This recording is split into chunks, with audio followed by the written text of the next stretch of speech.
Hello everyone, welcome to only IAS. स्वागत है आप सभी का करंट अफेयर्स के हमारे एक वीकली प्रोग्राम में, जिसमें हम इंटरनेशनल रिलेशन से संबंधित महत्वपूर्ण मुद्दों को डिस्कस करते हैं। तो इस वीक हमें 4 मुद्दों पर डिस्कशन करना है।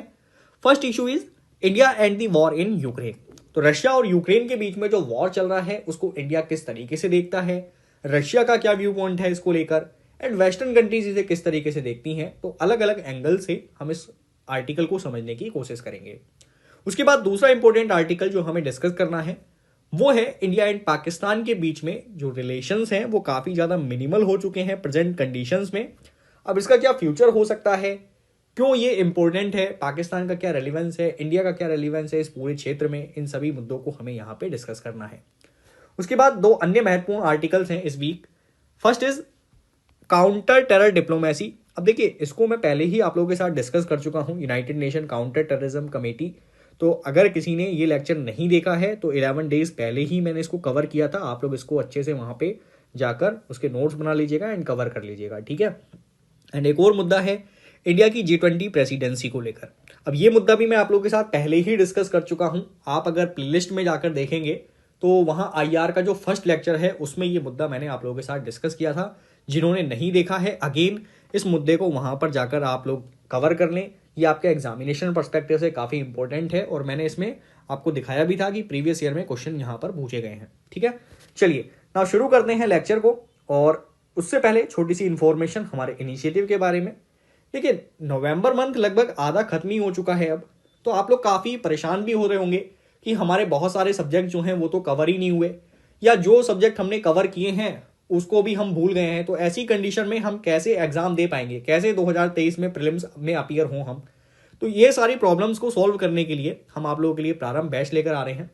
तो इसमें आपको क्या होगा, जैसे आपकी जो रिवीजन की प्रॉब्लम होती है, आप भूल जाते हैं पढ़े हुए सब्जेक्ट, तो हम आपको वीकली एंड मंथली बेसिस पर टेस्ट प्रोवाइड करेंगे जिसमें आपको अच्छा परफॉर्म करना होगा।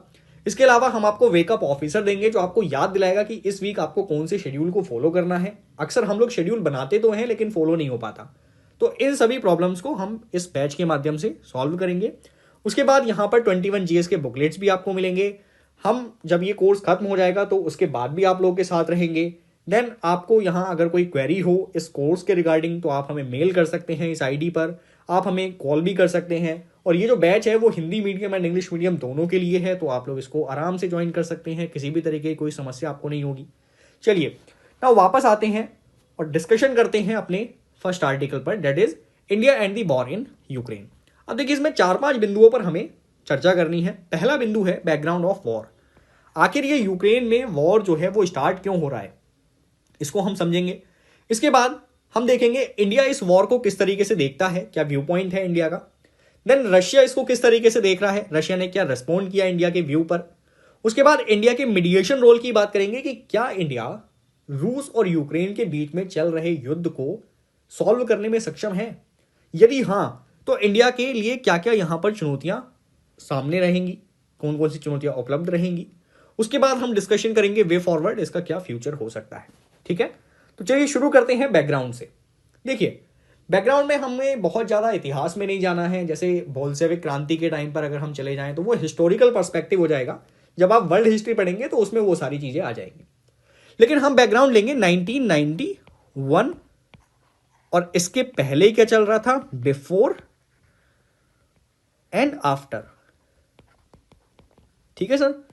अब बिफोर में अगर आप देखेंगे तो यूक्रेन जो है वो USSR का एक मेंबर हुआ करता था बिफोर 1991। देन 1991 में आप जानते हैं USSR का डिसइंटीग्रेशन हो गया और डिसइंटीग्रेशन के बाद यूक्रेन ने अपने आप को USSR से अलग कर लिया। और जब इन्होंने अलग किया तो अपना संविधान भी बनाएंगे, और जैसे ही इन्होंने अपना कॉन्स्टिट्यूशन बनाया तो उस कॉन्स्टिट्यूशन में इन्होंने एक मंशा जाहिर की और वो मंशा थी नेटो में शामिल होना। अब नेटो को आप सब लोग जानते होंगे कि वेस्टर्न कंट्रीज जैसे कि USA और उसके अलाइज का ये एक संगठन है जो कि रशिया या फिर कहें USSR के अगेंस्ट फॉर्म हुआ था। अब अगर यूक्रेन नेटो का मेंबर बनना चाहता है तो रशिया को इससे क्या प्रॉब्लम है, इस चीज को हमें यहां पर समझना है। देखिए, अगर हम यूक्रेन की जियोपॉलिटिकल कंडीशन को समझें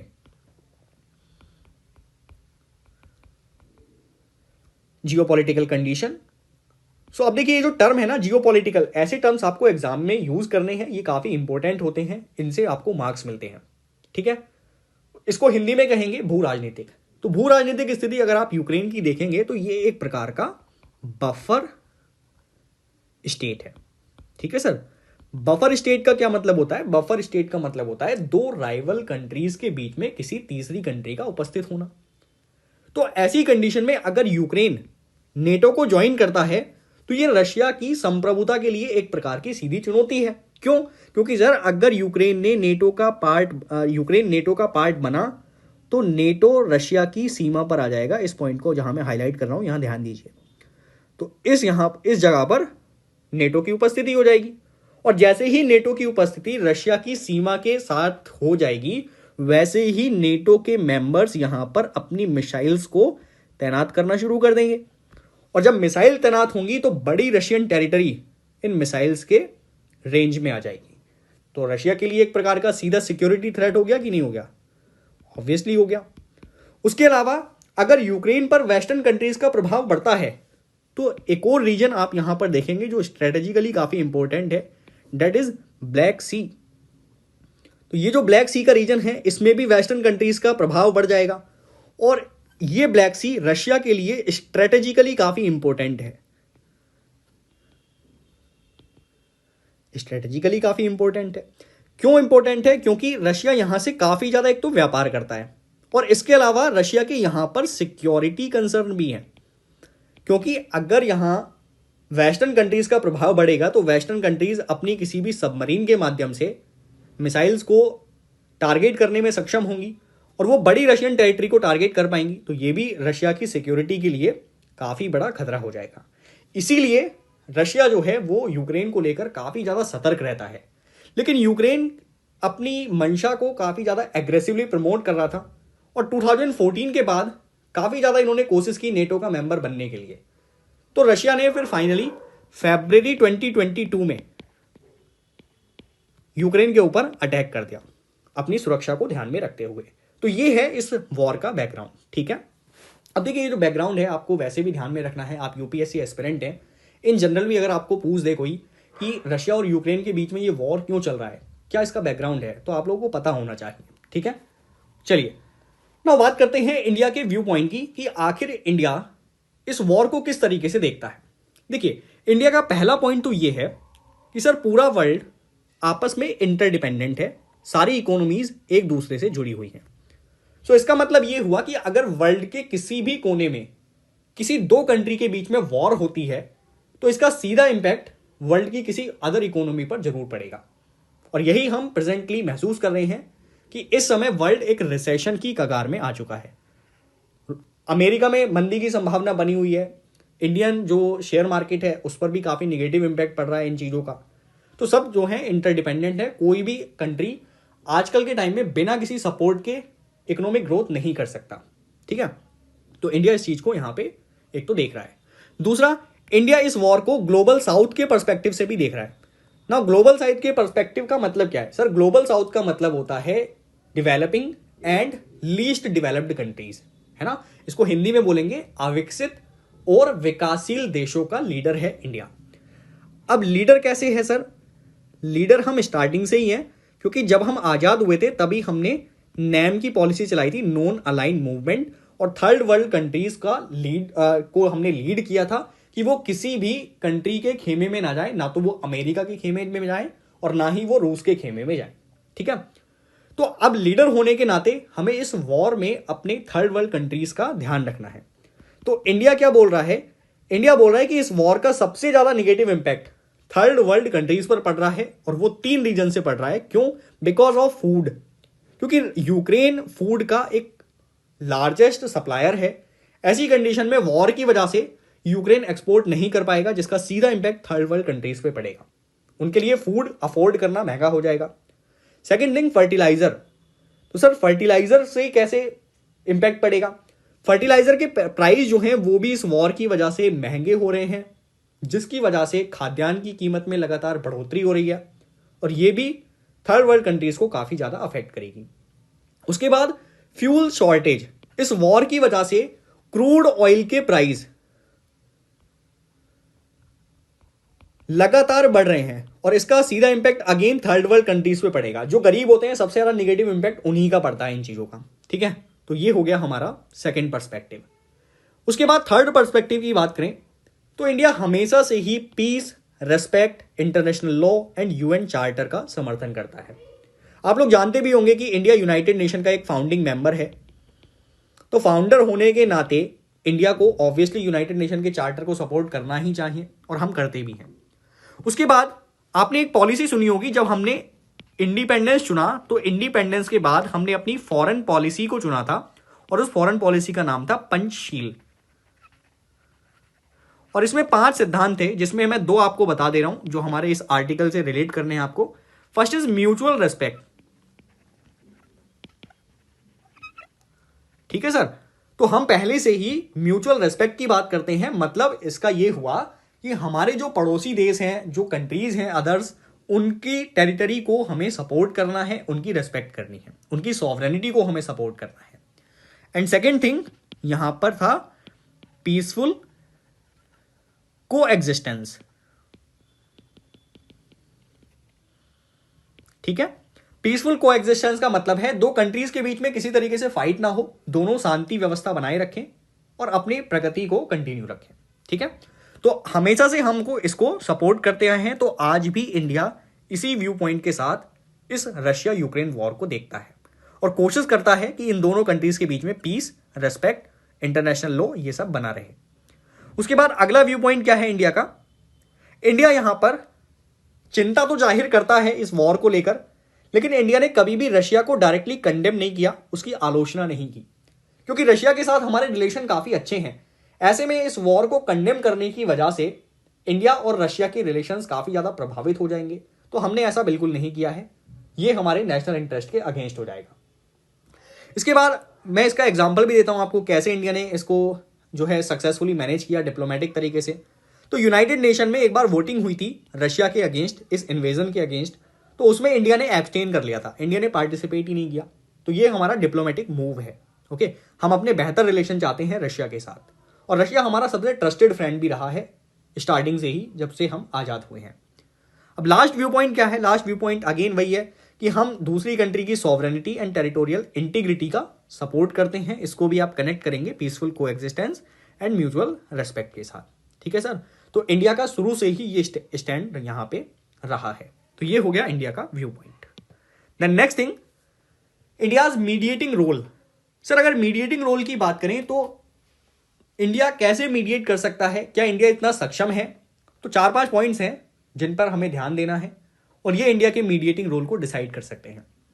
the first thing is neutral player. India is a neutral player. आप लोगों ने देखा होगा कि इंडिया को दोनों तरफ से सपोर्ट मिलता है। जैसे अगर रशियन स्टैंड की बात करें तो रशिया इंडिया को यह बोलता है कि इंडिया का जो व्यू पॉइंट है इस वॉर को लेकर वो काफी ज्यादा ठीक है, इंडिया एक न्यूट्रल पार्टनर की तरह इस वॉर को देखता है, ये रशिया कह रहा है। उसी तरीके से हमारे प्राइम मिनिस्टर जी के द्वारा एक बयान दिया गया था जिसमें उन्होंने कहा था this era is not for war, ये युद्ध का कार्यकाल नहीं है। अब इसको काफी वेस्टर्न कंट्रीज के द्वारा प्रेज किया गया, अमेरिका ने इसको सपोर्ट किया, यूक्रेन ने इसको सपोर्ट किया। तो हमारा जो स्टैंड है ना वो काफी ज्यादा न्यूट्रल है और दोनों ही तरह की कंट्री इसको सपोर्ट कर रही है, रशिया भी एंड वेस्टर्न कंट्रीज भी। उसके बाद अगर हम बात करें तो न्यू दिल्ली ने हमेशा कम्युनिकेशन चैनल को ओपन रखा है दोनों साइड से। मतलब हमारे प्राइम मिनिस्टर बात करते हैं यूक्रेन के प्राइम मिनिस्टर से भी और हमारे प्राइम मिनिस्टर रशिया के प्राइम मिनिस्टर के साथ भी बातचीत करते हैं। ठीक है, और जब से ये वॉर शुरू हुआ है फरवरी से लेकर, हमने कम से कम 5 बार तो रशिया के प्रेसिडेंट के साथ बात की होगी इस बारे में, वॉर के बारे में specially, and Ukrainian prime minister के साथ भी हमने 3 टाइम्स कॉल पर बात की है। तो ये इंडिया का स्टैंड दिखाता है कि हम आज भी डिप्लोमेटिक तरीके से इस वॉर का सॉल्यूशन चाहते हैं। थर्ड थिंग, मैक्सिको के द्वारा यह सजेशन दिया गया कि prime minister of India, pope Francis and United nation security general आपस में मिलकर इस वॉर के लिए मीडिएशन करने का काम करें। ठीक है, अब यह भी इंडिया के लीडरशिप रोल को दिखाता है, क्योंकि वर्ल्ड लेवल पर अगर कोई कंट्री बोल रही है कि इंडिया को यहां मीडिएशन करना चाहिए तो यह हमारे लीडरशिप रोल का एक पॉजिटिव एस्पेक्ट है। तो आपको यह पॉइंट यहां पर अपने एग्जाम में लिखना है। Fourth thing, good relation with Moscow and west. अब देखिए, रशिया और वेस्टर्न कंट्रीज दोनों के साथ ही हमारे अच्छे रिलेशन हैं, दोनों ही हमारे स्ट्रेटेजिक पार्टनर हैं। रशिया के साथ भी हमारी स्ट्रेटेजिक पार्टनरशिप है, एंड यूक्रेन के यूक्रेन और इवन यूक्रेन तो नहीं, मैं ये कहूंगा कि यूएसए के साथ हमारी स्ट्रेटेजिक पार्टनरशिप है। ठीक है, उसके बाद अब यहां अगर आपकी दोनों ही कंट्रीज के साथ अच्छी पार्टनरशिप होगी तो ऑब्वियसली आपको देखा जाएगा एज अ मीडिएटर। ओके, उसके बाद नेक्स्ट अगर थिंग की बात करें तो जियो पॉलिटिकल एस्पिरेशन।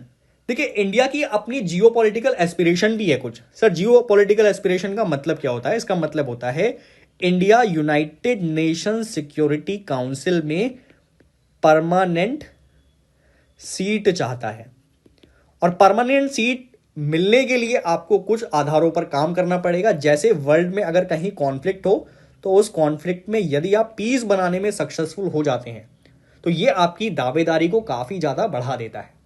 तो इसीलिए इंडिया ये देख रहा है कि अगर हम यहां पर मीडिएशन का रोल प्ले कर देते हैं अच्छे से और इस कॉन्फ्लिक्ट को रिजॉल्व कर देते हैं तो ये हमारी यूनाइटेड नेशन सिक्योरिटी काउंसिल में दावेदारी को काफी ज्यादा मजबूती प्रदान करेगा।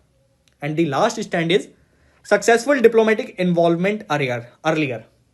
अब देखिए, भारत ऐसा नहीं है कि अभी कुछ ऐसा स्टैंड ले रहा हो जहां पर मीडिएशन का रोल आ रहा हो। भारत ने ऐतिहासिक रूप से भी बहुत सारे ऐसे प्रयास किए हैं। जैसे फॉर एग्जांपल 1952 यहां पर एक कोरियन वॉर हो रहा था।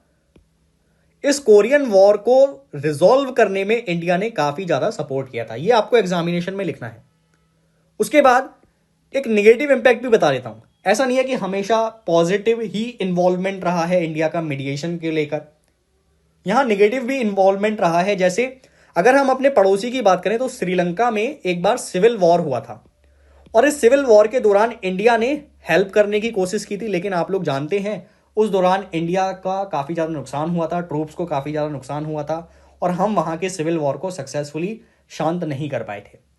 तो मीडिएशन रोल में कुछ निगेटिव इतिहास भी हमारा रहा है। अब अगर रशिया के व्यू पॉइंट की बात करें तो रशिया ऑब्वियसली इंडिया के स्टैंड को काफी ज्यादा प्रेज कर रहा है। देन नेक्स्ट आगे बात करते हैं चैलेंजेस की। आखिर दोनों के बीच में क्या क्या चुनौतियां हो सकती हैं? तो सर, चैलेंजेस में एक तो बात यह आ रही है कि इंडिया को वेस्टर्न डायनेमिक्स को समझना पड़ेगा, क्योंकि जब आप मीडिएशन का रोल प्ले करते हैं तो आपको पता होना चाहिए कि वहां पर चल क्या रहा है। जैसे फॉर एग्जांपल यहां 3 खेमे बन रहे हैं। जैसे एक तो हो गया यूक्रेन, एक हो गया रशिया, और एक हो गया वेस्टर्न कंट्रीज या फिर यूरोपियन कंट्रीज आप ले सकते हैं। ठीक है, अब आपको इस डायनेमिक को समझना पड़ेगा कि यूक्रेन और रशिया की आपस में किस प्रकार के रिलेशन है, दोनों क्या चाहते हैं, यूक्रेन की क्या इच्छा है, रशिया की क्या इच्छा है, यूक्रेन के संबंध यूरोपियन यूनियन के साथ कैसे हैं, रशिया के संबंध यूरोपियन यूनियन के साथ कैसे हैं। जब तक आप इस पूरे डायनेमिक को नहीं समझेंगे तब तक आप मीडिएशन का रोल वहां पे प्ले नहीं कर पाएंगे, और ये इंडिया के लिए एक चैलेंज बनेगा कि कैसे इस डायनेमिक को सही से समझना है, क्योंकि हम अपने रीजन के डायनेमिक्स को अच्छे तरीके से जानते हैं, एशिया के डायनेमिक्स को अच्छे तरीके से जानते हैं। ऐसे में अगर आपको मीडिएशन करने के लिए यहां पर बोला जाए तो ये इंडिया के लिए थोड़ा सा चैलेंजिंग रहेगा। Second is question of experience. देखिए, हमने ये देखा है कि India successfully bilateral and multilateral formats में मीडिएशन का रोल प्ले कर चुका है और काफी ज्यादा इफेक्टिव भी है वो। लेकिन इतने बड़े कॉन्फ्लिक्ट में जहां पर रशिया जैसी एक मेजर पावर इन्वॉल्व है, क्या इंडिया यहां मीडिएट कर पाएगा, क्या निगोशिएट कर पाएगा इंडिया? ये भी अपने आप में एक क्वेश्चन मार्क बना हुआ है। ठीक है, उसके बाद थर्ड थिंग की बात करें, क्रेडिबिलिटी।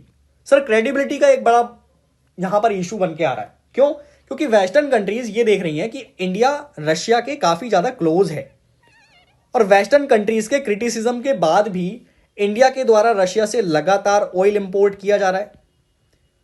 तो ऐसे में अगर इंडिया इस वॉर में आकर मीडिएट करता है तो इंडिया किसका ज्यादा सपोर्ट करेगा?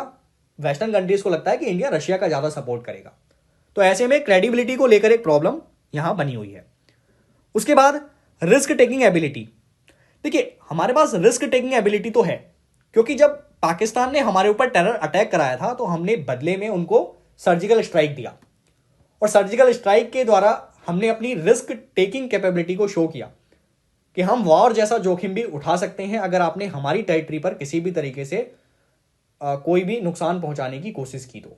ओके, लेकिन इतने बड़े जियोपॉलिटिकल क्राइसिस में क्या इंडिया रिस्क लेने को तैयार है? अब इंडिया के लिए दो तरीके के रिस्क हैं। अगर इंडिया ने रशिया को सपोर्ट कर दिया तो वेस्टर्न कंट्रीज के साथ हमारे रिलेशन खराब हो जाएंगे, अमेरिका के साथ हमारे रिलेशन खराब हो जाएंगे। और अमेरिका काफी बड़ा हमारा डिफेंस पार्टनर भी है, स्ट्रेटेजिक तरीके से काफी इंपॉर्टेंट है इंडो पैसिफिक रीजन में, ठीक है। और दूसरा, चाइना के इमर्जिंग होने की वजह से जो चैलेंजेस इंडिया फेस कर रहा है उसमें भी वेस्टर्न कंट्रीज का काफी ज्यादा सपोर्ट रहता है ना। सेकेंड थिंग, रशिया जो है उनके साथ अगर हम नहीं जाते हैं, यूक्रेन का सपोर्ट कर देते हैं, तो रशिया के साथ हमारे रिलेशंस खराब हो सकते हैं और रशिया के साथ हमारे स्ट्रेटेजिक रिलेशन है। अब स्ट्रेटेजिक रिलेशन में आप यहां पर डिफेंस ले सकते हैं, डिफेंस में काफी ज्यादा कोऑपरेशन रहता है दोनों कंट्रीज का। इवन इतना ज्यादा कोऑपरेशन रहता है कि रशिया जो हथियार इंडिया को देता है उन हथियारों को किसी दूसरी कंट्रीज को नहीं देता, तो ये काफी इंपॉर्टेंट है। उसके बाद आप स्पेस के फील्ड में देखेंगे दोनों के बीच में काफी ज्यादा कोऑपरेशन है, इसरो एंड रोसकॉस्मोस के बीच में, ठीक है।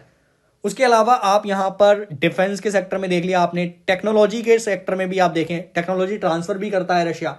रशिया ने हमें क्रायोजेनिक इंजन दिए थे, है ना, तो काफी ज्यादा कोऑपरेशन है दोनों कंट्रीज के बीच में। इंडिया ने भी वहां पर इन्वेस्टमेंट किया है तो ये सारे यहां पर रिलेशंस बन के आते हैं। तो ये पूरा मुद्दा था रशिया एंड यूक्रेन के वॉर को लेकर, इंडिया का क्या स्टैंड है और इंडिया मीडिएट कर पाएगा कि नहीं कर पाएगा और क्या क्या इंडिया के सामने चैलेंजेस आएंगे। सो अगर हम यहाँ वे फॉरवर्ड की बात करें तो वे फॉरवर्ड में हमें यही लिखना है कि दोनों ही वेस्टर्न कंट्रीज जैसे कि अमेरिका और रशिया भारत के स्ट्रेटेजिक पार्टनर हैं। ऐसे में दोनों ही पक्षों को लेकर भारत को एक डिप्लोमेटिक जो है टॉकिंग जारी रखने की वो जो है मंशा रखनी चाहिए। दोनों के बीच में किसी भी तरीके से किसी मंच के माध्यम से बात कराने की कोशिश करनी चाहिए और पीसफुल तरीके से इस वॉर को रिजॉल्व करने का प्रयास करना चाहिए। यही चीज हम यहां पे सपोर्ट करेंगे, ठीक है। चलिए नाउ दूसरे मुद्दे पर आते हैं, इंडिया पाकिस्तान रिलेशन पर। अब इंडिया पाकिस्तान का रिलेशन पर हमारे जो एग्जाम है उसमें काफी ज्यादा क्वेश्चंस भी पूछ रखे हैं। जैसे 2016 में एक क्वेश्चन आया था एंड 2015 में भी आया था और क्वेश्चन एकदम सेम नेचर का है। पहला क्वेश्चन है कि भारत में बढ़ता क्रॉस बॉर्डर टेररिज्म और साथ में पाकिस्तान का अपने पड़ोसी देशों में किया जाने वाले इंटरफेरेंस की वजह से जो हमारा रीजनल ऑर्गेनाइजेशन है सार्क, उस पर काफी निगेटिव इंपैक्ट पड़ रहा है। आपको बहुत सारे सुटेबल एग्जांपल्स के माध्यम से इस क्वेश्चन को एक्सप्लेन करना है। अगेन नेक्स्ट क्वेश्चन जो है वो सिमिलर टाइप का है, जिसमें पूछा गया है कि टेरर एक्टिविटीज और म्यूचुअल डिस्ट्रस्ट की वजह से इंडिया एंड पाकिस्तान के रिलेशन धूमिल हो चुके हैं। तो ऐसी कंडीशन में क्या हम सॉफ्ट पावर के माध्यम से इन रिलेशन को बेहतर कर सकते हैं? जैसे सॉफ्ट पावर का मतलब होता है खेल खेलना, क्रिकेट हो गया दोनों के बीच में, कल्चरल एक्सचेंजेस हो गए, क्या इन प्रयासों से हम दोनों के संबंधों को अच्छा कर सकते हैं? इस चीज में आपको यहां पे एग्जाम्पल्स के माध्यम से समझाना है। तो चलिए हम पहले दोनों के रिलेशन देख लेते हैं, उसके बाद हम इस क्वेश्चन पर वापस आएंगे, ठीक है। देखिए इंडिया एंड पाकिस्तान के रिलेशन में हमें 4-5 बिंदुओं पर बात करना है। पहला तो हम ब्रीफ बैकग्राउंड देखेंगे कि आखिर आजादी के बाद से दोनों देशों के बीच में किस प्रकार के रिलेशन रहे हैं। उसके बाद मेन फोकस हमारा रहेगा प्रेजेंट रिलेशन पर कि आज दोनों कंट्रीज के बीच में किस प्रकार के रिलेशन है और दोनों के बीच में जो बातचीत कम हो गई है इसके क्या रीजंस रहे हैं। उसके बाद दोनों का अप्रोच क्या है एक दूसरे को लेकर, इंडिया क्या सोचता है पाकिस्तान के प्रति और पाकिस्तान क्या सोचता है इंडिया के प्रति, ये हमें यहां पर डिस्कशन करना है।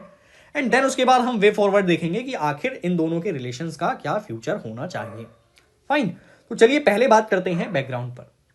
तो बैकग्राउंड हम इसका 1947 से स्टार्ट करते हैं। 1947 में ब्रिटिशर्स इस रीजन को छोड़कर गए और यहां दो कंट्रीज बनी, first is India and the second one is Pakistan.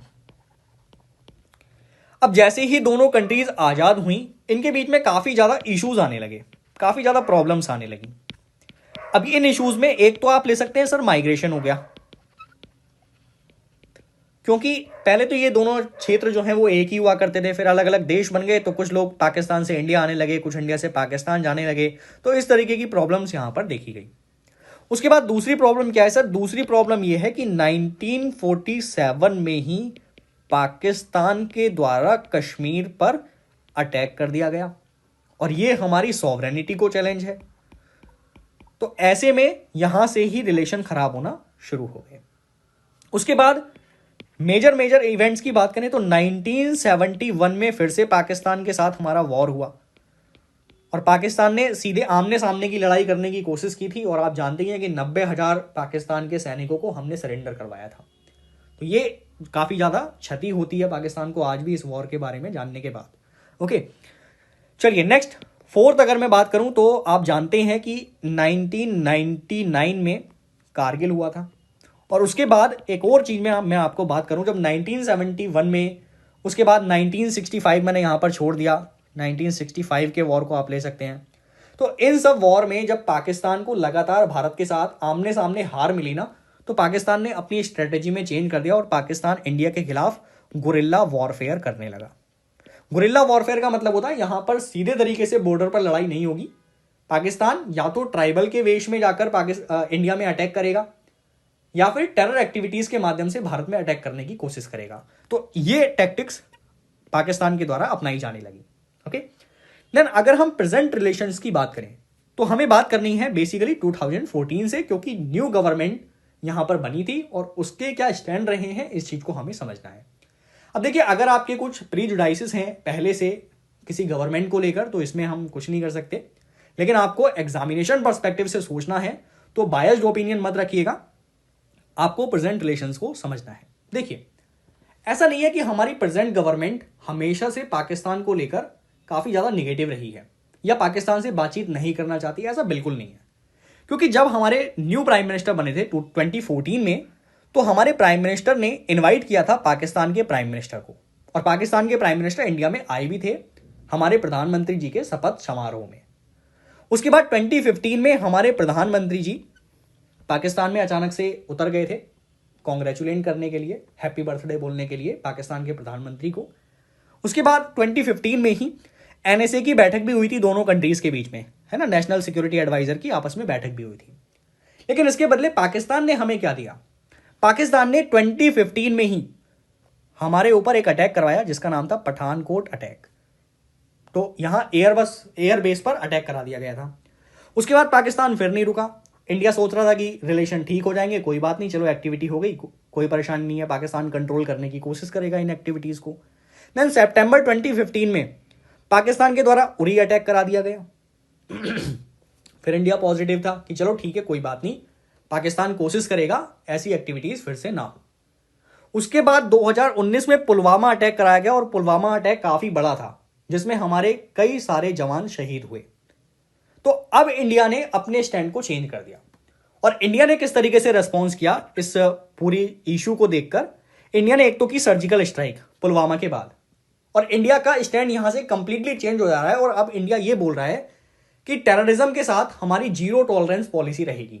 मतलब अगर आप टेरर एक्टिविटीज करने की कोशिश करेंगे इंडिया में तो ये बर्दाश्त नहीं किया जाएगा। सर्जिकल स्ट्राइक एक बार हो चुकी है, बार बार होगी अगर आप टेरर एक्टिविटीज को नहीं छोड़ेंगे। दूसरी चीज इंडिया ने यहां पर की कि जब तक आप टेरर एक्टिविटीज को नहीं छोड़ते हैं तब तक इंडिया के साथ नो कॉपरेशन, कोई बातचीत नहीं होगी, कोई टॉकिंग नहीं होगी। उसके बाद इंडिया ने यहां पर पाकिस्तान के साथ ट्रेड रिलेशन को भी मिनिमल कर दिया, काफी ज्यादा कम कर दिया। ठीक है, तो ये सारे मुद्दे यहां पे इंडिया के रेस्पॉन्स के रूप में देखे जा रहे हैं। एंड देन उसके बाद आप लोग जानते हैं कि 2019 में एक चीज और की थी इंडिया ने, और वो है कश्मीर का बाइफरकेशन। थोड़ा सा मेरा गला खराब हो रहा है, क्षमा चाहता हूं उसके लिए। देखिए, तो बाइफरकेशन के बाद क्या हुआ, यहां पर दो टेरिटरीज बना दी गई। First is Ladakh and second one is Jammu and Kashmir. अब इन दोनों टेरिटरी को जब बनाया गया यूटी के रूप में, तो यहां पर सेंटर या फिर यूनियन गवर्नमेंट का प्रभाव काफी बढ़ गया। और जब ये यूनियन गवर्नमेंट के अधीन आ गया तो ऐसी कंडीशन में यूनियन गवर्नमेंट ने यहाँ की इंसर्जेंसी को काफी अच्छे से मैनेज किया, यहाँ टेरर एक्टिविटीज के अगेंस्ट काफी अच्छा अभियान चलाया और पीस बनाने में सक्सेसफुल रहे। फाइन, तो ये है इंडिया का रेस्पॉन्स। देन उसके बाद अगर बात करें कि दोनों देशों के बीच जो मिनिमल रिलेशन है वो क्यों हुए, तो इसका पहला रीजन है कॉन्फ्लिक्ट रेजोल्यूशन में फेल हो जाना। ठीक है, हमने कई बार प्रयास किया, 2014 के बाद भी हमने प्रयास किए, 2015 में हमने प्रयास किए, उसके बाद हमने लाहौर बस यात्रा भेजी थी, लेकिन आपने उसके बाद फिर से अटैक करवाया हमारे ऊपर। तो हमने तो कई बार प्रयास किया, लेकिन आपने लगातार टेरर एक्टिविटीज करने के लिए करते रहे आप, जिससे इंडिया काफ़ी ज़्यादा परेशान हुआ और दोनों के बीच में रिलेशन काफ़ी ज़्यादा कम हो गए। उसके बाद पाकिस्तान में पॉलिटिकल इनएबिलिटी है, क्योंकि पाकिस्तान में ना ड्यूअल पावर सेंटर है, वहां पर कोई एक पावर है ही नहीं, वहां दो पावर हैं। एक तो है वहां की पॉलिटिकल सिस्टम, जैसे कि वहां के प्रधानमंत्री हो गए, एंड सेकंड है वहां की मिलिट्री। अब इंडिया अगर बात करे तो किसके साथ करे? अगर पॉलिटिकल सिस्टम के साथ बात करता है, किसी एग्रीमेंट पर पहुंचता है, तो मिलिट्री वहां की इन एग्रीमेंट्स को लागू होने ही नहीं देती। और इंडिया चूंकि एक डेमोक्रेटिक रेजीम है, इसलिए इंडिया कभी नहीं चाहेगा कि हमारा एंगेजमेंट किसी मिलिट्री के साथ हो। तो दिस इज अनदर कंसर्न। तो इसीलिए जो दोनों कंट्रीज हैं उनके बीच में रिलेशन काफी ज्यादा मिनिमल हो गए, क्योंकि बातचीत करने का कोई सॉल्यूशन निकल ही नहीं रहा है। आप तो लगातार अटेम्प्ट किए जा रहे हैं, टेरर एक्टिविटीज किए जा रहे हैं। उसके बाद lack of political will. Lack of political will का मतलब है दोनों ही देशों की ओर से आपस में मुद्दों को सुलझाने पर कोई खास विचार नहीं किया जा रहा है। इंडिया भी ये सोचता है कि यहां तो पावर सेंटर दो दो बने हुए हैं, तो हम किससे ही बातचीत करें। और पाकिस्तान भी काफी प्रोएक्टिव नहीं है इंडिया के साथ मुद्दों को डिस्कस करने में। उसके बाद एक ट्रेडिशनल लॉजिक की वजह से भी दोनों देशों के बीच में रिलेशन काफी कम हो गए हैं। क्यों? क्योंकि इंडिया ये चाहता है कि पहले हम पाकिस्तान के साथ मुद्दों को डिस्कस कर लें, मतलब जो हमारी चिंताएं हैं पाकिस्तान पहले उनको एड्रेस करे, उसके बाद हम बड़े बड़े चैलेंजेस पर बात करेंगे। लेकिन पाकिस्तान ये बोलता है कि हमें पहले कश्मीर पर बात करनी है, उसके बाद अदर मुद्दों पर बात करेंगे। तो इंडिया का जैसे एक मुद्दा है टेररिज्म, इंडिया हमेशा कहता है कि पाकिस्तान पहले टेररिज्म पर बात करे, कश्मीर पर बात बाद में होगी। लेकिन पाकिस्तान कहता है कश्मीर पहले, टेररिज्म बाद में। तो इसी वजह से, इस लॉजिक की वजह से दोनों के बीच में रिलेशन काफी ज्यादा मिनिमल हो चुके हैं। उसके बाद कॉन्फिडेंस इन इंडिया। देखिए 2019 में सर्जिकल स्ट्राइक के बाद इंडिया का कॉन्फिडेंस काफी ज्यादा बढ़ गया है। अब इंडिया ने जीरो टॉलरेंस की पॉलिसी अपना ली, मतलब टेरर एक्टिविटीज करेंगे तो आपको इंडिया रिटेलिएट करता हुआ दिखाई देगा। और जब आपका कॉन्फिडेंस बढ़ जाता है तो आप उस कंट्री के साथ फिर बात करने की कोशिश नहीं करते हैं। अक्सर ये माना जाता है, जैसे इन जनरल भी आप देखें, आपके पास काफी ज्यादा पावर हो, आपके पास गन्स हो, तो आप किसी कमजोर व्यक्ति से बात करने की कोशिश नहीं करेंगे, है ना। तो यही चीज इंडिया के कॉन्फिडेंस को काफी ज्यादा बढ़ा रही है, और इससे दोनों कंट्रीज के बीच में रिलेशन कम हो चुके हैं। अब ये हम ये नहीं कहेंगे कि ये काफी निगेटिव है इंडियन पर्सपेक्टिव से, ये पॉजिटिव चीज है, इंडिया का कॉन्फिडेंस बढ़ रहा है, लेकिन दोनों के बीच में रिलेशन इसकी वजह से कम भी हो रहे हैं। उसके बाद next thing, pre occupied with other geopolitical challenges. देखिए इंडिया और पाकिस्तान के बीच में एक दूसरे के साथ तो विवाद बने हुए हैं ही हैं, लेकिन इस रीजन में दोनों ही देशों के अलग अलग विवाद भी हैं। जैसे पाकिस्तान का एक विवाद है तालिबान के शासन के साथ, मतलब अफगानिस्तान के साथ और दूसरा इंडिया का एक चैलेंज बना हुआ है चाइना के साथ। अक्सर आप लोग न्यूज़पेपर में देखते भी रहते होंगे कि कश्मीर में चाइना और इंडिया के ट्रूप्स के बीच में कुछ डिस्प्यूट हो गए, है ना। तो ये सारे मुद्दे जो हैं वो दोनों ही देशों को परेशान करते हैं। इंडिया का एंगेजमेंट चाइना के साथ हो रहा है, पाकिस्तान का एंगेजमेंट अफगानिस्तान के साथ हो रहा है, तो दोनों की आपस में बातचीत बड़ी कम हो पाती है। दोनों आपस में अपने मुद्दों को नहीं सुलझा पाते, अलग ही अलग मामलों में एंगेज करते रह जाते हैं, ठीक है। तो ये हो गया मिनिमल रिलेशन का जितना भी फैक्टर्स थे।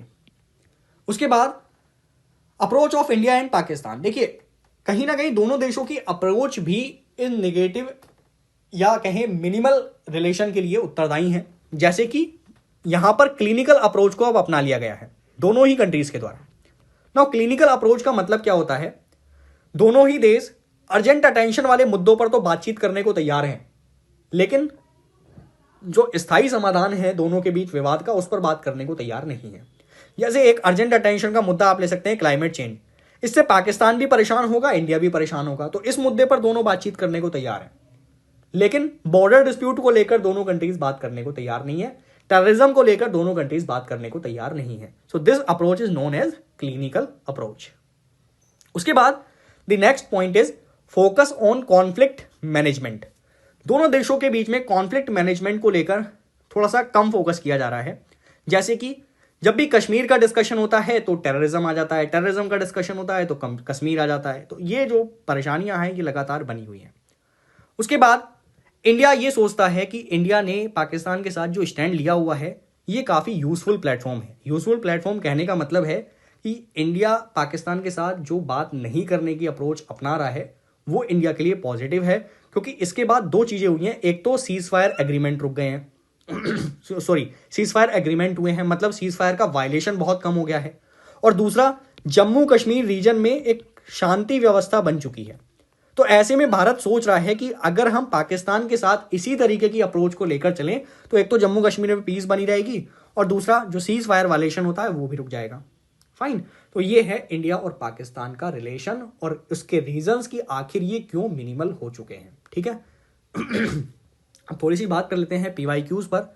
तो मैं एक क्वेश्चन आप लोगों के साथ डिस्कस कर देता हूं यहां। सेकंड को आपको होमवर्क के रूप में अपने आप करना है और आप लोग मुझे कमेंट सेक्शन में बताइएगा अगर आपको कोई चैलेंज लग रहा है किसी आंसर को सॉल्व करने में, तो मैं आपके साथ नेक्स्ट सेशन में उसको डिस्कस करूंगा। ठीक है। आप लोगों के कमेंट्स में लगातार पढ़ता रहता हूं, तो आप लोग जो भी मुझसे एस्पिरेशन रखते हैं, आप जो भी इच्छाएं रखते हैं वो मुझे कमेंट सेक्शन में बता सकते हैं।